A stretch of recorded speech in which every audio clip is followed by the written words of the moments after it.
Hello everyone, I hope you all are doing great. In the previous video, we discussed what tense is.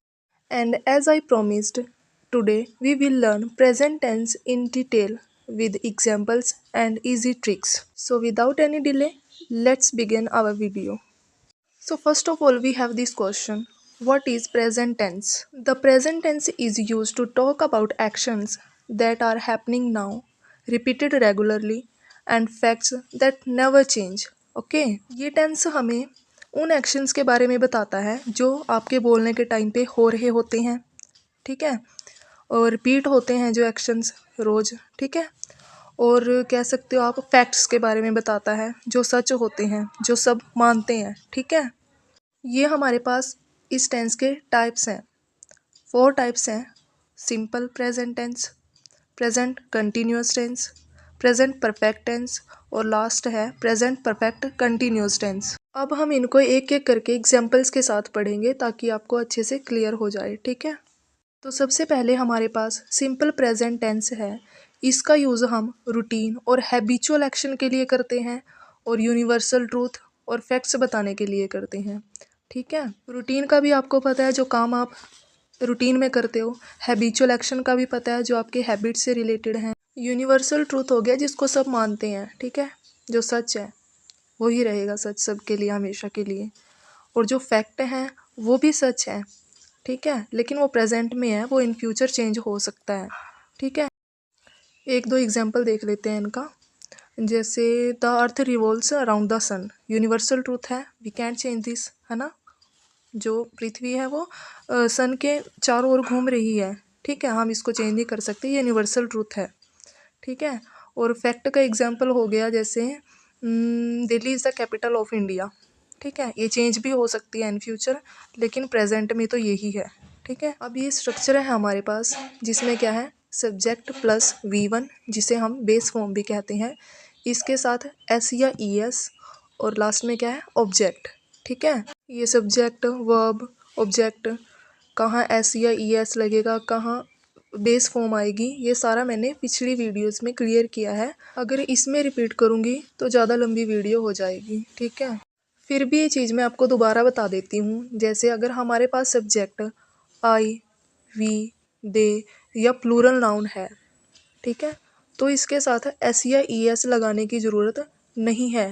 और अगर हमारे पास जो subject है वो singular है, जैसे ही, शी, इट या किसी का नेम आ गया, तो हम एस या ES लगाएंगे बेस फॉर्म के साथ, ठीक है जी। अब ये एग्जाम्पल्स हैं हमारे पास। जैसे I wake up early, she plays the guitar, the sun rises in the east. ये तीनों एग्जाम्पल जो हैं हमारे सिंपल प्रेजेंट टेंस के हैं, ठीक है जी। उम्मीद करती हूँ ये एग्जाम्पल्स और ये टेंस आपको समझ आ गया होगा। इसकी फिर भी एक इजी सी ट्रिक देख लेते हैं। जैसे कुछ सेंटेंस होते हैं जो हम बोलते हैं जिनके लास्ट में जो आवाज़ आती है, हिंदी के सेंटेंस की बात कर रही हूँ मैं, जिनमें आवाज़ आती है ता है, ते हैं, ती हैं, ठीक है, ता हूँ, ये जो है ना ये सिंपल प्रेजेंट के ही हैं, ठीक है जी। अब नेक्स्ट टेंस है हमारे पास प्रेजेंट कंटिन्यूअस टेंस। ये जो टेंस है ये हमें उस एक्शन के बारे में बताता है जो अभी के अभी हो रहा हो, ठीक है, इनकम्प्लीट टेम्परेरी एक्शन है, ठीक है। जैसे मैं बोल रही हूँ, बच्चे खेल रहे हैं, पक्षी उड़ रहा है, ठीक है, काम कंप्लीट नहीं हुआ, जिस टाइम पे हम बोल रहे हैं वो काम भी उस टाइम पे हो रहा है अभी, ठीक है जी। ये स्ट्रक्चर है हमारे पास प्रेजेंट कंटिन्यूअस टेंस का, जिसके अंदर क्या है, subject plus helping verb is MR, ठीक है। ये हेल्पिंग वर्ब मेन वर्ब सब क्लियर कर चुकी हूँ मैं पिछली वीडियो में, ठीक है जी। इज़ कहाँ पे आता है, जहाँ पे हमारा सब्जेक्ट सिंगुलर होता है, और आर कहाँ पे आता है, जहाँ प्लूरल होता है सब्जेक्ट, और एम तो आई के साथ आएगा। उसके बाद है हमारे पास वर्ब की फर्स्ट फॉर्म के साथ ING, ठीक है जी। वर्ब की फर्स्ट फॉर्म मतलब बेस फॉर्म, जैसे कम, केम, कम है, तो जो कम है इसके साथ ING तो लगेगा ही प्रेजेंट कंटिन्यूस टेंस में।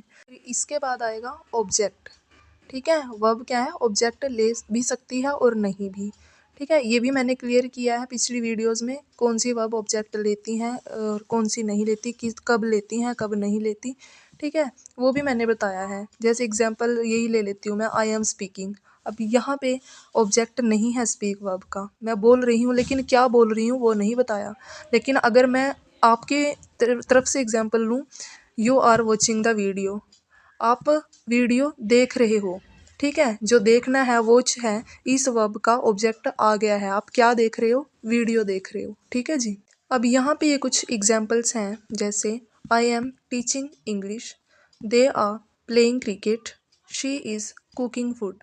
अब यहाँ पे आप इजीली समझ देख सकते हो, सब्जेक्ट भी, हेल्पिंग वर्ब भी, मेन वर्ब भी और ऑब्जेक्ट भी। ठीक है, और यहाँ पे क्या है, जो हमारी वर्ब है, मेन वर्ब है, उसके साथ आईएनजी लगा हुआ है।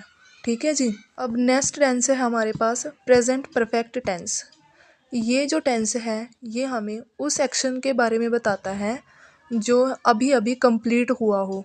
ठीक है, या फिर जो स्टार्ट तो पास्ट से हुआ था लेकिन उसका जो रिजल्ट है वो इस टाइम पे विजिबल हो। ठीक है जी। जिन हिंदी सेंटेंसेस के लास्ट में ये आवाज़ आती है ना, चुका है, चुके हैं, चुकी हूँ, चुका हूँ, या फिर कहो लिया है। ठीक है, मैंने खाना खा लिया है। ये सारे सेंटेंसेस जो इस तरह के होते हैं ना, वहाँ पे यही टेंस यूज़ होगा, प्रेजेंट परफेक्ट टेंस। ठीक है जी।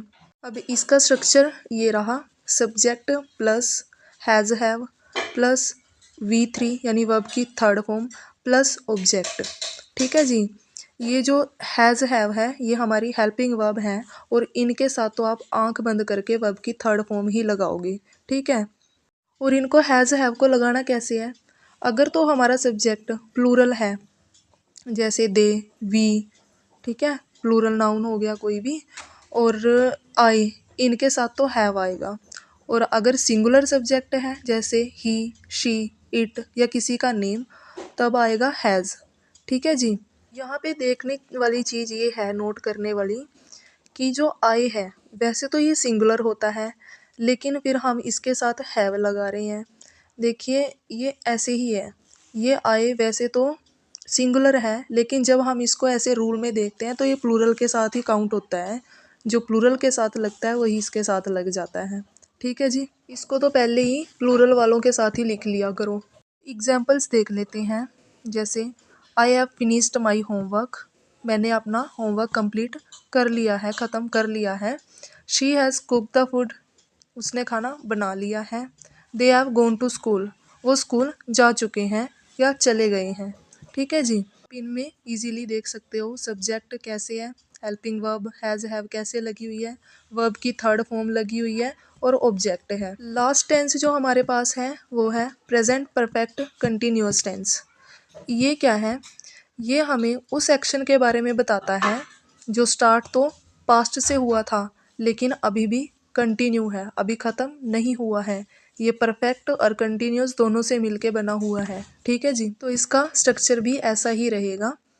जैसे स्ट्रक्चर कैसा क्या है, subject plus has have been. ठीक है, बताया था ना कि थर्ड फॉर्म आती है हैज़ हैव के साथ, तो ये बी की थर्ड फॉर्म है बीन, इसके साथ ऐसे ही रहेगी हर एक सेंटेंस में जो भी आप बनाओगे। ठीक है, फिर आएगा वर्ब की फर्स्ट फॉर्म के साथ आईएनजी, फिर ऑब्जेक्ट, फिर सिंस या फॉर, और लास्ट में क्या है, टाइम। ये ना ऐसे सेंटेंसेस के लिए यूज़ होता है जिनमें से लगा होता है, जैसे मैं सुबह से पढ़ रही हूँ, वो कई सालों से यहाँ रह रहे हैं। ठीक है, से लगा हुआ है, टाइम भी लगा हुआ है। ठीक है ना। एग्जाम्पल्स देख लेते हैं, जैसे I have been teaching since morning, she has been working here for 2 years, they have been playing for an hour. इन एग्जाम्पल्स में कहीं तो आप सिंस देख रहे हो लगा हुआ और कहीं पे फॉर लगा हुआ है ना। तो क्या है, हम इन्हीं में ही कंफ्यूज हो जाते हैं। सिंस लगता है पॉइंट ऑफ टाइम के लिए, ठीक है, और जो फॉर है वो लगता है पीरियड ऑफ टाइम के लिए। ये कैसे, अब फर्स्ट एग्जांपल देखिए, I have been teaching since morning, मैं सुबह से पढ़ा रही हूँ। अब मुझे क्लियर है मैं सुबह से पढ़ा रही हूँ, यहाँ पे कोई कन्फ्यूज़न नहीं होगी। लेकिन अगर मैं कहूँ, नेक्स्ट एग्जांपल लेते हैं, जैसे she has been working here for 2 years, वो 2 सालों से यहाँ काम कर रही है। कौन से 2 साल हैं, कौन से ईयर के हैं, मुझे कुछ नहीं पता कौन से, है ना। नेक्स्ट में भी देखिए, they have been playing for an, और वो आधे घंटे से खेल रहे हैं। कौन सा आधा घंटा, सुबह का, शाम का, दोपहर का, हमें कुछ नहीं पता, है ना। मोस्टली तो आप काउंटिंग ही देखोगे इसके आगे लिखी हुई पीरियड ऑफ टाइम में। ठीक है जी। So that was all about present tense, its four forms, structures and examples. I hope the concept is now crystal and clear to you. In my next video we will start with the past tense. Till then, keep learning and keep smiling. Bye.